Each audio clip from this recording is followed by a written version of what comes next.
말씀 시작하겠습니다. 오늘은 더 많은 것을 주시는 예수님이라는 제목으로 말씀을 나누겠습니다.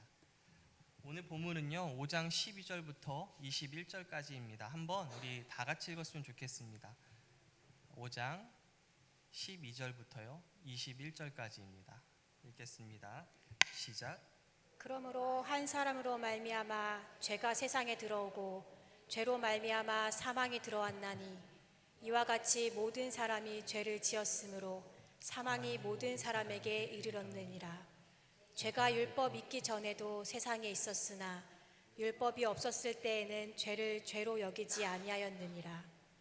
그러나 아담으로부터 모세까지 아담의 범죄와 같은 죄를 짓지 아니한 자들까지도 사망이 왕노릇하였나니 아담은 오실자의 모형이라.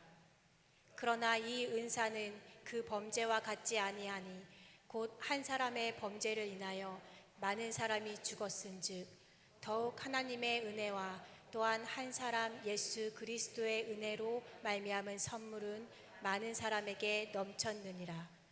또 이 선물은 범죄한 한 사람으로 말미암은 것과 같지 아니하니 심판은 한 사람으로 말미암아 정죄에 이르렀으나 은사는 많은 범죄로 말미암아 의롭다 하심에 이름이니라. 한 사람의 범죄로 말미암아 사망이 그 한 사람을 통하여 왕노릇하였은즉 더욱 은혜와 의의 선물을 넘치게 받은 자들은 한 분 예수 그리스도를 통하여 생명 안에서 왕노릇하리로다. 그런즉 한 범죄로 많은 사람이 정죄에 이른 것 같이 한 의로운 행위로 말미암아 많은 사람이 의롭다 하심을 받아 생명에 이르렀느니라. 한 사람이 순종하지 아니함으로 많은 사람이 죄인 된 것 같이 한 사람이 순종하심으로 많은 사람이 의인이 되리라. 율법이 들어온 것은 범죄를 더하게 하려 함이라. 그러나 죄가 더한 곳에 은혜가 더욱 넘쳤나니 이는 죄가 사망 안에서 왕노릇한 것 같이 은혜도 또한 의로 말미암아 왕노릇하여 우리 주 예수 그리스도로 말미암아 영생에 이르게 하려 함이라. 아멘. 감사합니다. 여러분이 이 로마서를 읽으실 때 알고 계시면 도움이 되는 배경이 있는데요. 그건 당시 로마 교회 안에서 유대인 그리스도인들이 있었고요, 이방인 그리스도인들도 있었어요. 그리고 그 두 그룹 사이에는요 사이가 그렇게 좋지 않았어요. 서로 달랐어요. 유대인들은 어려서부터 율법을 배웠고요, 할례를 했고요, 우리는 하나님이 선택하신 그 백성이라는 자부심도 가지고 있었어요. 반면 이방인들은 그런 배경이 없었죠. 그래서 로마서를 읽다 보면 어떤 부분에서는 바울이 유대인들을 향해서 이야기를 하고 또 어떤 부분에서는 이방인들을 향해서 이야기를 하는구나, 이방인의 배경을 가진 그리스도인들에게 이야기를 하는구나를 알 수 있어요.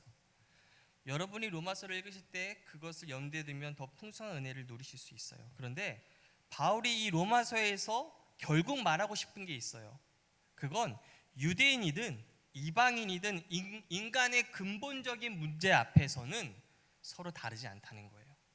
특별히 로마서 5장에서 바울은 그 문제를 아주 멀리까지 거슬러 올라가서 설명하죠. 어디까지 올라가냐면 아담까지 올라가요. 로마서 5장 12절이요. 그러므로 한 사람으로 말미암아 죄가 세상에 들어오고 죄로 말미암아 사망이 들어왔나니 이와 같이 모든 사람이 죄를 지었으므로 사망이 모든 사람에게 이르렀느니라. 한 사람이라고 하죠. 누군가요? 아담이에요.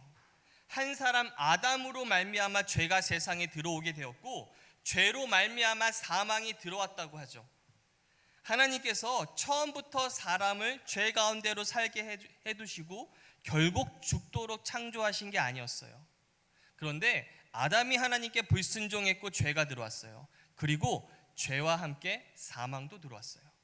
그래서 12절 마지막에 이렇게 말합니다. 모든 사람이 죄를 지었으므로 사망이 모든 사람에게 이르렀느니라. 여기서 바울이요 분명하게 연결하는 두 가지가 있어요. 죄와 사망을 연결하죠. 죄가 들어왔고 죄를 통해서 사망이 들어왔어요. 그리고 그 사망은 아담 한 사람에게서 끝나는 게 아니에요. 모든 사람에게 이르렀다고 해요. 그러니까 바울이 바라보고 있는 건 단순히 아담이라는 한 사람이 옛날에 죄를 지었다는 사건이 아니에요.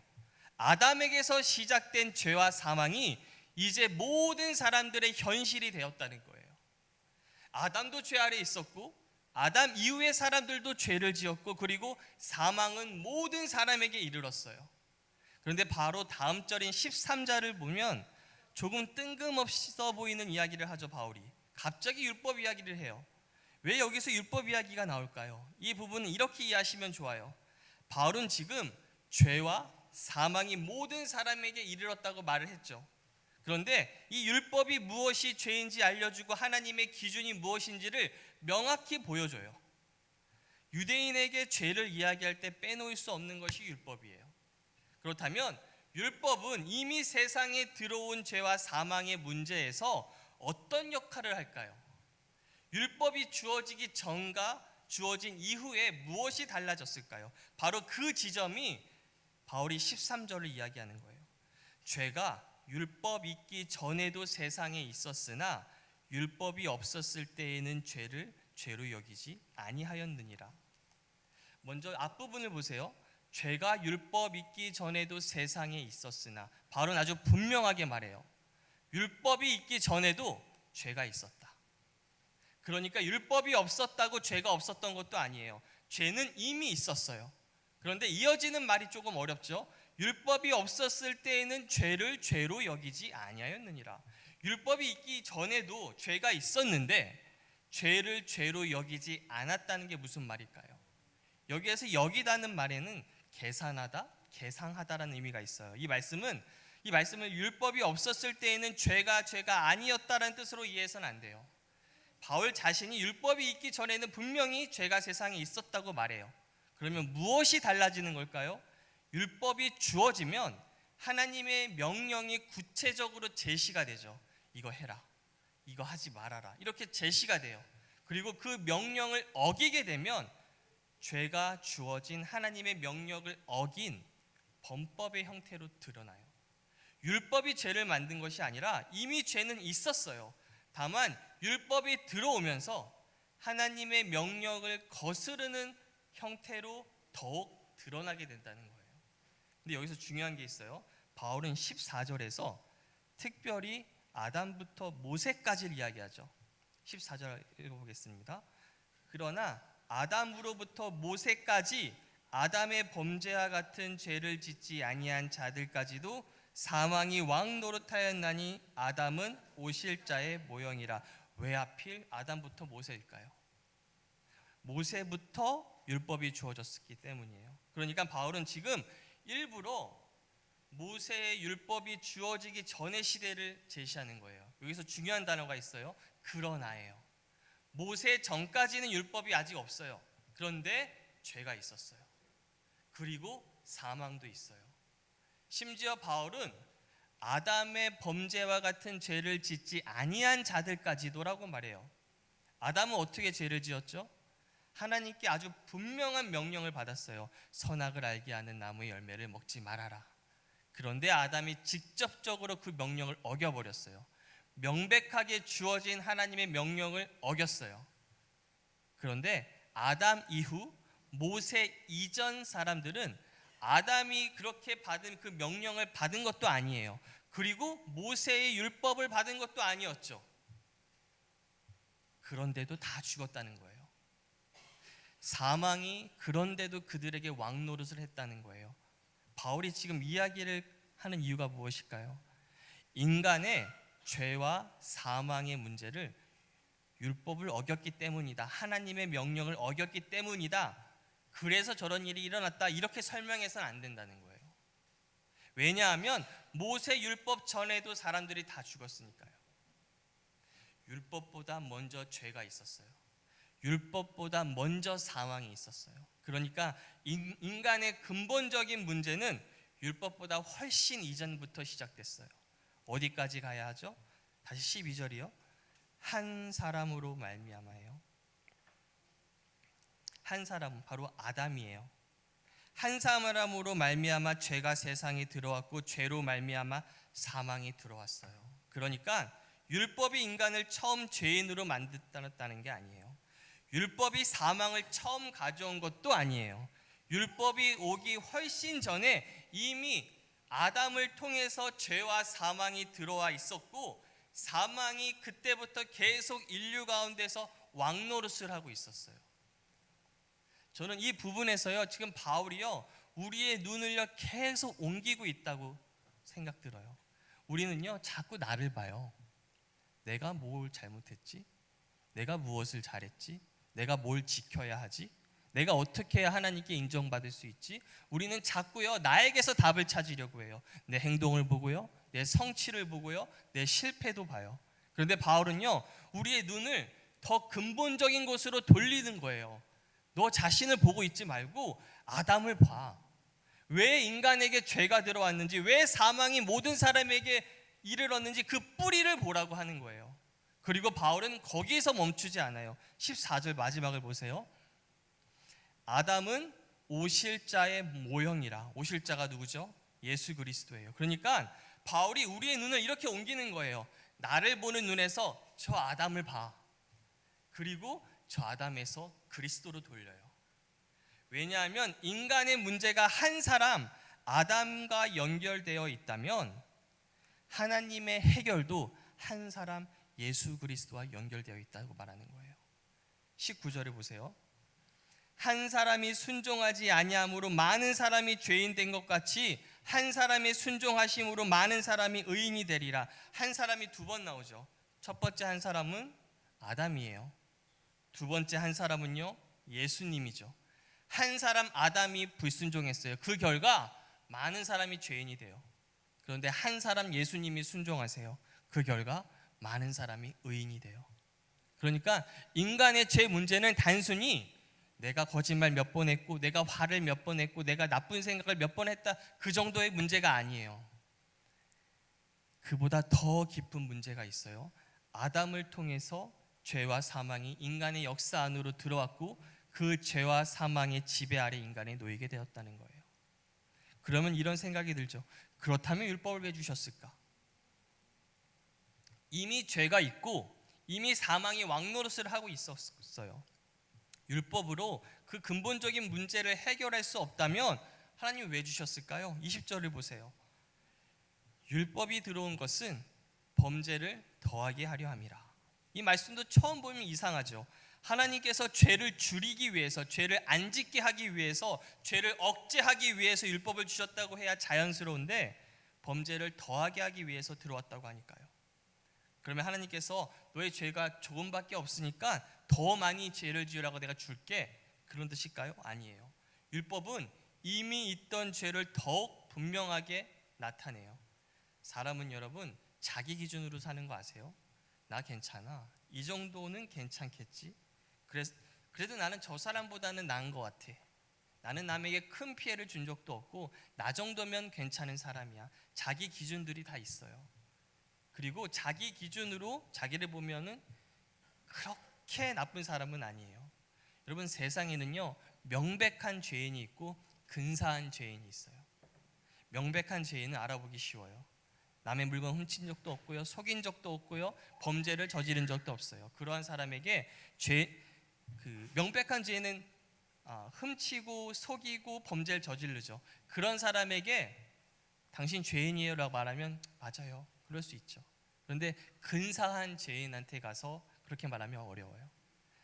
근사한 죄인은요 친절해요, 나이스해요, 남에게 피해 절대 안 줘요, 가족에게도 잘하고요, 사회생활도 잘하죠. 그런 사람에게 당신 죄인이에요 그러면 기분 나쁘죠. 내가 왜 죄인이야, 저 사람 봐봐, 내가 저 사람보다 못한 게 뭐가 있다고. 맞아요, 사람하고 비교하면 내가 괜찮아 보일 거예요.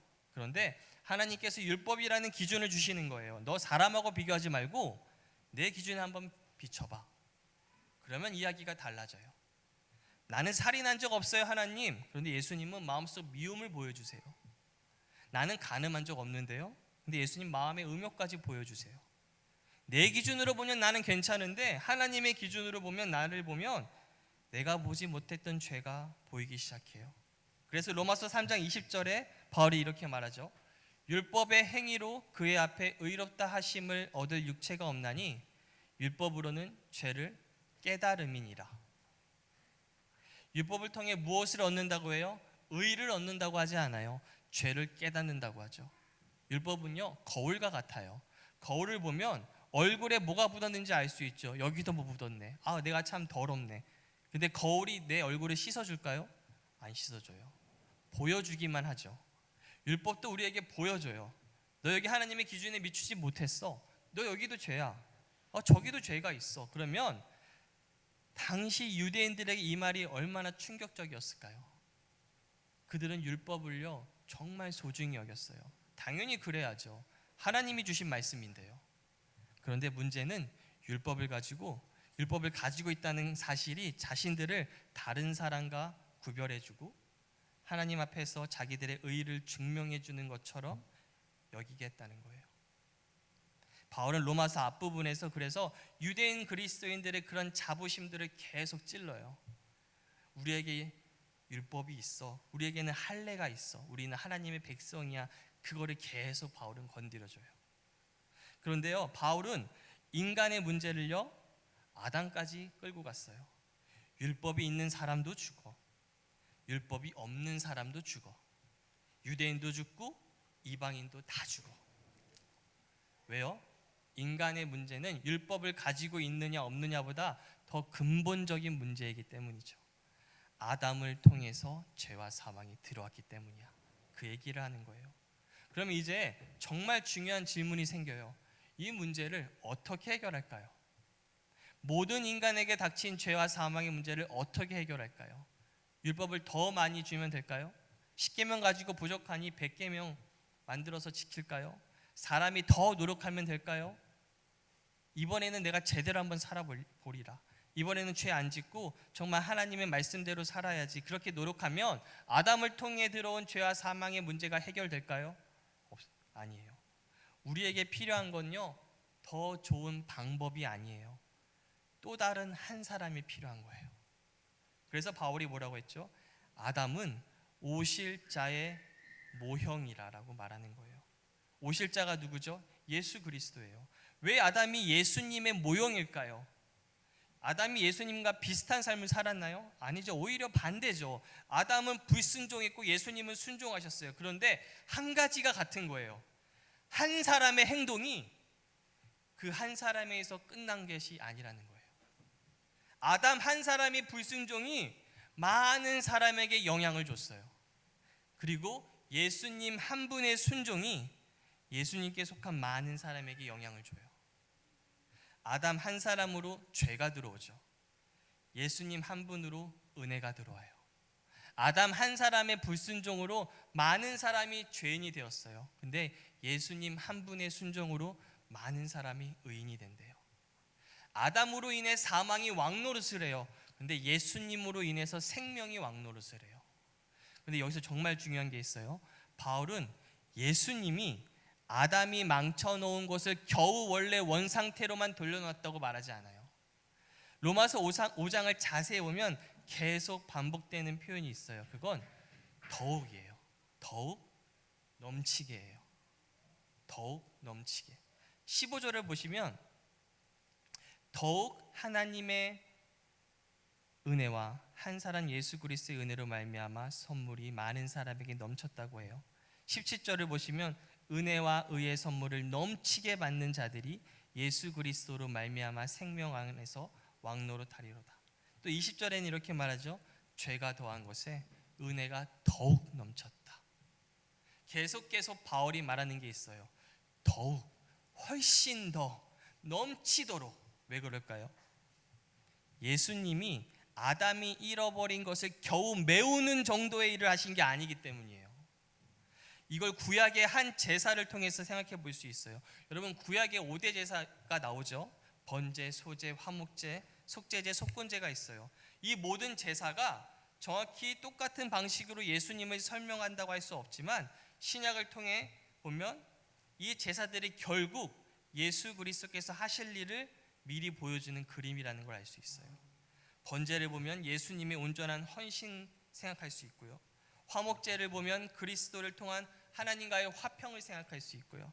속죄죄를 보면 죄의 속죄를 생각할 수 있고, 근데 저는 여기서 특별히 속건제를 한번 보고 싶어요.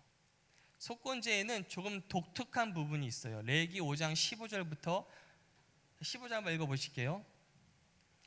누구든지 여호와의 성물에 대하여 부지 중에 범죄하였으면 여호와께 속건제를 드리되 내가 지정한 가치를 따라 성소의 세겔로 몇 세겔 은에 상당한 흠없는 숫양을 양떼 중에서 끌어다가 속건제를 드려서 하나님의 속한 것, 하나님의 성물을 그것을 취하거나 범죄를 하는 이런 제사를 드려야 하는데 16절을 보면 제사만 드리고 끝나는 게 아니에요. 우리 16절을 보세요. 성물에 대한 잘못을 보상하되 그것의 5분의 1을 더하여 제사장에게 줄 것이요 제사장은 그 속건제의 숫양으로 그를 위하여 속죄한 즉 그가 사함을 받으리라. 지금 잘못한 것을 배상하라고 하는데 배상하는 거 플러스 5분의 1을 더해서 주라는 거예요. 그러니까 속건제 안에는요 단순히 잘못했어요 용서해 주세요만 있는 게 아니에요. 잘못으로 훼손된 것을 회복하라는 의미가 있어요. 원래 것을 돌려주고 거기에 더해서 더 5분의 1을 더해서 배상해요. 그런데 이사야 53장이에요. 아주 흥미로운 말씀이 나와요. 이사야 53장 10절이요. 여호와께서 그에게 상함을 받게 하시기를 원하사 질고를 당하게 하셨은즉 그의 영혼을 속건 제물로 드리기에 이르며. 고난받는 종의 생명을 무엇으로 표현하나요? 속건 제물이라고 해요. 히브리어로 아샴이란 단어인데 이건 레기 속건제를 뜻하는 단어예요. 그러니까 이사야는 장차 오실 예수님의 죽음을 설명하면서 속건제를 그 단어를 사용하는 거예요. 여기서 중요한 게 있어요. 이걸 가지고 예수님께서 하나님께 문자적으로 5분의 1을 더 갚으셨다고 하면 안 돼요. 성경은 그렇게 말하는 게 아니에요. 그런데 속건제가 보여주는 한 가지 우리 그 그림을 생각할 수 있어요. 죄가 일으킨 손해를 단순히 없었던 일로 처리하는 것에 그치지 않고 회복하신다는 거예요. 그리고 로마서 5장으로 돌아오면 그 회복이 더 놀라워져요. 예수님께서 십자가에서 하신 일을 단순히 인간이 죄를 지었으니까 그 죄값만 딱 갚고 끝내자, 그 정도가 아니라는 거예요. 죄로 인해 깨어진 관계를 회복하시고 정죄 아래 있던 우리에게 의의 선물을 주시고 사망이 왕노릇하던 그 자리에서 생명이 왕노릇하게 만드신다는 거예요. 아담이 무엇을 했나요? 하나님을 신뢰하지 않았어요. 하나님의 말씀에 순종하지 않았어요. 하나님의 형상대로 지음을 받아서 하나님을 나타내고 하나님께 순종하고 하나님께 영광을 드리며 살아야 했었는데 불순종했죠. 하나님께 마땅히 드려야 했었던 신뢰와 순종과 찬양과 존귀를 드리지 못했어요. 그런데 예수님이 어떻게 하셨나요? 아담이 불순종했던 그 자리에서 예수님이 순종하세요. 조금 순종하신 게 아니에요. 빌립보서 2장 8절을 보시면 사람의 모양으로 나타나서 자기를 낮추시고 죽기까지 복종하셨으니 곧 십자가에 죽으심이라. 죽기까지 복종하셨다고 하죠. 그러니까 십자가는요 단순히 우리 죄의 형벌을 대신 받으신 사건만이 아니에요. 완전한 순종의 사건이기도 해요. 이게 로마서 5장 19절에 정확하게 연결이 되죠. 한 사람이 순종하지 아니함으로 많은 사람이 죄인 된 것 같이 한 사람이 순종하심으로 많은 사람이 의인이 되리라. 아담에게 불순종이 있었어요. 그런데 예수님께는 순종이 있어요. 아담의 불순종으로 죄와 사망이 들어왔어요. 그런데 예수님의 순종으로 의와 생명이 들어와요. 그래서 비유에서 보면 아담의 불순종을 마이너스 1이라고 한번 해볼게요. 그러면 예수님이 플러스 1을 주셔서 0으로 만들어 놓으신 게 아니라는 거예요. 물론 실제 구원을 숫자로 계산한다는 이야기가 아니에요. 제가 말하고 싶은 건 바울이 계속 사용하는 이 말이에요. 더욱 넘치게. 아담의 범죄보다 그리스도의 은혜가 더 커요. 아담이 가져온 정죄보다 그리스도께서 주시는 의의 선물이 더 커요. 아담을 통해 들어온 사망보다 그리스도께서 주시는 생명이 더 큰 거예요. 예수님은 우리를 단순히 죄 짓기 전 아담의 상태로 되돌려 놓고 끝내시는 분이 아니에요. 그리스도 안에서 우리는 의의 선물을 받고 생명을 받고 하나님의 자녀가 되고 그리스도께 속한 사람이 돼요. 이게 중요한 거예요. 율법을 잘 지켜서 내가 만들어낸 의로움이 아니에요. 내가 잘해서 얻어낸 의가 아니에요. 예수님의 순종으로 인해서 주어진 의의 선물이에요. 한 사람의 순종으로 인해 저와 여러분이 하나님께 의롭다 하심을 얻게 되었어요. 여러분, 저는 우리가 신앙생활 하면서 이걸 자주 놓친다고 생각해요. 제가 어떤 정보를 알고 싶을 때 유튜브에서 강의나 전문가들의 이야기를 찾아볼 때가 있어요. 그런데 영상을 처음부터 끝까지 다 안 봐요. 제가 알고 싶은 부분만 빨리빨리 봐요. 다른 이야기를 하면 그냥 넘겨버려요. 내가 원하는 거 이거 아니니까. 그래서 어떻게 하라는 거야? 결론이 뭔데? 내가 지금 뭘 해야 되는데 제가 그 부분을 빨리빨리 찾아가요. 우리 신앙생활도 그렇게 할 때가 있는 거 아세요? 말씀 들으면서 그래서 내가 뭘 해야 되는데요? 제가 뭘 더 해야 되죠?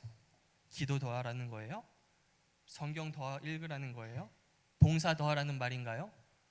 또 뭘 하지 말라는 거예요? 어떻게 살아야 하나님이 좋아한다고 알려주시는 거예요?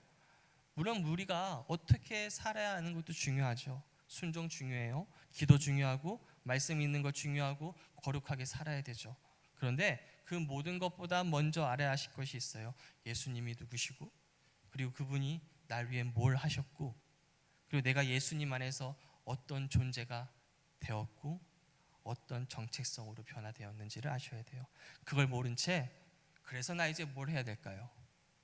부터 시작하면 신앙생활 전체가 다시 나에게로 돌아가요. 내가 얼마나 잘했지? 내가 얼마나 순종했지? 다 내가 중심이 돼요. 그런데 로마서 5장은 우리의 눈을 계속 다른 곳으로 옮겨요. 너 자신만을 보지 마. 저 아담을 봐. 내 문제가 저기서부터 시작됐어. 그리고 거기서 멈추지 마. 예수님을 봐.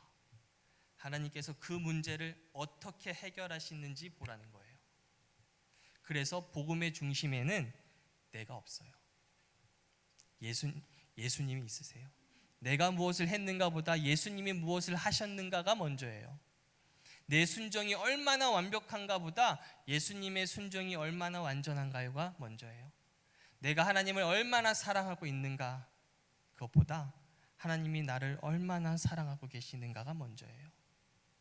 여러분, 아담 안에서 우리가 무엇을 받았죠? 죄와 정죄와 사망을 받았어요. 그런데 그리스도 안에서 우리가 무엇을 받나요? 은혜와 의와 생명을 받아요. 율법은 우리에게 말해요. 너 죄인이야. 맞아요. 율법의 말이 맞아요. 그런데 예수님이 오셔서 말씀하세요. 내가 너 살려줄게. 내가 널 의롭게 할게. 율법은 우리의 죄를 보여주죠. 예수님은 우리의 죄를 담당해 주세요. 율법은 우리가 하나님의 의에 미치지 못한다고 보여줘요. 근데 예수님은 우리가 만들어낼 수 없는, 시도조차 할 수 없는 의로움을 선물로 주세요. 이게 복음이에요. 이게 좋은 소식인 거예요. 이제 말씀을 마치겠습니다. 여러분, 저는 이 로마서 5장을 보면서 이런 생각이 들어요. 만약 제가 하나님이었으면 어떻게 했을까? 아담이 망쳐놨어요. 그러면 그냥 망가지기 전으로 돌려놓으면 충분하다고 생각했을 것 같아요. 죄가 들어왔으니까 죄 없애고, 사망이 들어왔으니까 다시 생명 주고, 아담이 잃어버린 것을 다시 돌려주면 된다라고 생각했을 것 같아요. 그런데 하나님은 그렇게 하지 않으세요. 하나님은 그냥 우리를 원래 자리로 돌려놓으신 게 아니에요. 더 좋은 자리를 주세요. 아담은 죄를 짓지 않은 사람이었지만 우리는 그리스도 안에서 의롭다 하심을 받은 사람이 된 거예요. 아담은 에덴에서 생명을 누리지만 우리는 그리스도 안에서 영원한 생명을 선물로 받은 사람이 됐어요. 아담은 하나님의 피조물이었지만 우리는 그리스도 안에서 하나님의 자녀라고 불리는 사람이 됐어요. 그러니까 예수님이 하신 일은 아담이 망쳐놨으니까 내가 다시 고쳐놓을게, 이 정도가 아니에요. 하나님은 아담의 실패보다 더 큰 은혜를 주신 거예요. 그래서 바울이 계속 더욱 넘치게라고 말하는 거예요. 죄가 있었어요. 그런데 은혜가 더욱 넘쳤어요. 사망이 왕노릇을 해요. 그런데 이제 생명이 더욱 넘치게 왕노릇을 해요. 정죄가 있었어요. 근데 우리 인간이 만들어내는 그 의로움 정도가 아니라 하나님의 아들 예수님이 주시는 그 의로움을 선물로 주신 거예요. 여러분, 혹시 하나님을 우리가 너무 작게 생각하고 있진 않으세요? 하나님은 겨우 문제를 해결하시는 분이 아니에요. 우리가 망쳐놓은 것을 간신히 복구하는 분이 아니에요. 우리 하나님은 우리가 잃어버린 것보다 더 많은 것을 주시는 분이에요. 하나님을 믿는 여러분은 자기가 알고 있는 것보다 더 많은 것을 이미 가지고 있는 사람들이에요. 그래서 받은 복을 세어보아라는 찬양도 있는 거예요. 우리는 이미 더욱 풍성한 은혜를 받은 사람들입니다. 미처 내가 알지 못하고 있는 거예요. 그래서 우리가 하나님께 무엇을 더 얻어내야 하는 사람들이 아니라 이미 그리스도 안에서 얼마나 큰 것을 받았는지를 발견하며 살아가는 사람들이 되시길 바랍니다.